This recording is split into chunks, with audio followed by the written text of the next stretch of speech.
يا جماعة اسمعوا، يعني شروط دخول المصريين السودان، ما هو مش اي حد بقى كده عايز يروح السودان يعني، ونفسه يروح السودان وهيموت عشان يروح السودان، يصحى من النوم ياخد بعضه ويروح داخل من المعبر والكلام الفارغ ده. لا لا لا لا لا، لازم يبقى عنده جواز سفر ويكون ساري لأكتر من 6 شهور.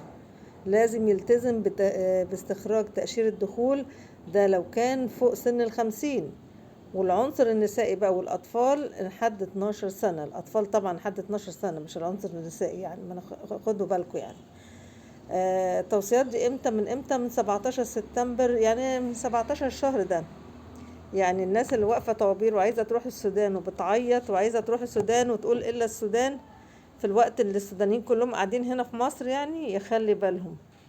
مفيش دخول كده، مش سبهللة هي زي اللي بيدخلوا عندنا. لا لا لا لا، دي الناس بتحافظ على بلادها واخدة بالها من